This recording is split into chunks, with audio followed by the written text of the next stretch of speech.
Hi, Kelly. Right, I'm going to try and get this right. I tried it a minute ago and realised that I kept pointing at things, but you couldn't see that I was pointing at them. So I'm trying to do better this time. So, our question 2 of the AQA questions I set, the PDF that I sent, we had ammonium sulfate reacting with sodium hydroxide to make ammonia and sodium sulfate plus water. Whoops. And we can see that 2 moles of sodium hydroxide reacts with 2 moles of sodium hydroxide reacts with 1 mole of sodium sulfate.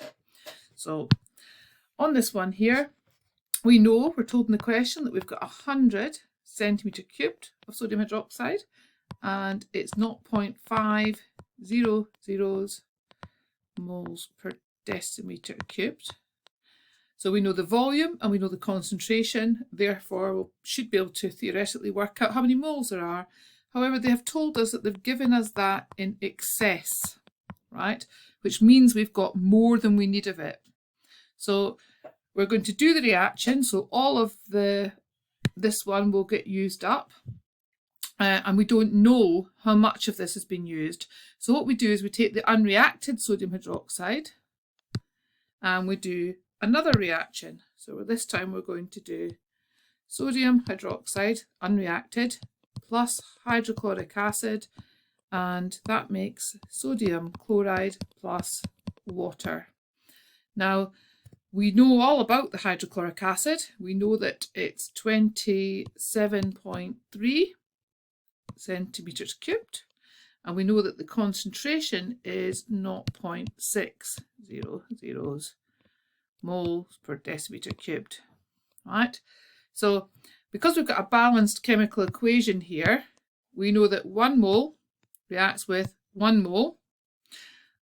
So if we work out how many moles of hydrochloric acid we've got, we will be able to relate that to how many moles of sodium hydroxide were left over from this reaction. So number of moles is equal to the concentration times the volume, and I'm going to divide by 1,000 because I'm using centimetres cubed and the concentrations in moles per decimetre cubed, so I need to convert the volume to decimetres cubed. If I do that, I do 27.3 times 0.600 divided by 1,000, and that will be equal to 0.0163 moles. Which means that as 1 mole of this reacts with 1 mole of this, the amount of moles of this that must have been unreacted were 0.0163 moles. Now I can now go back up here, and I know I should have worked this out first because that's the first question, was to work out the concentration of this one here.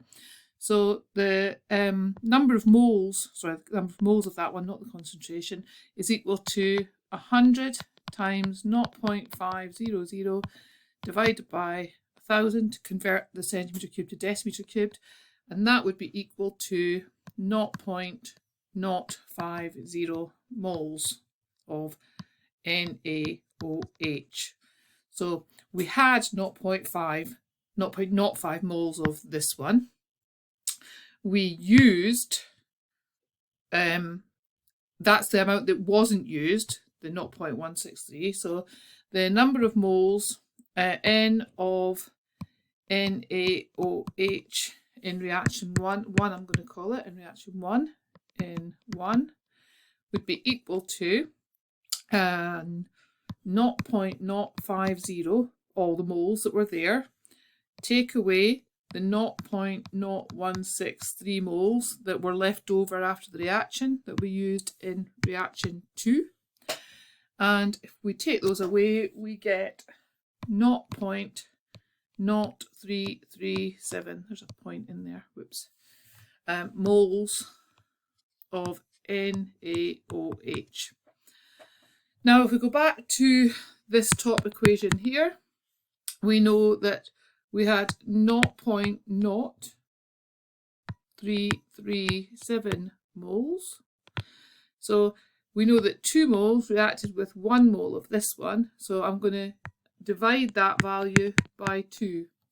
So it's going to be 0.0337 divided by 2, which is equal to 0.01685 moles.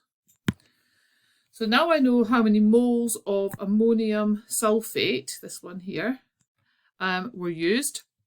And I know the MR of ammonium sulfate because I can work that out using my periodic table. So I'm just going to scoot along the page a little bit. And now I'm going to do the final part. This is part 5 of the question.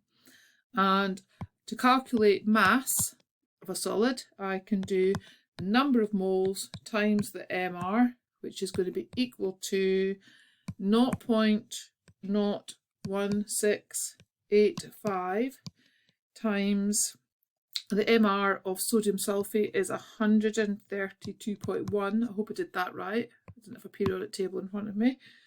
And that comes to 2.226 grams. So that would be your final answer of how much ammonium sulfate you had. Okay.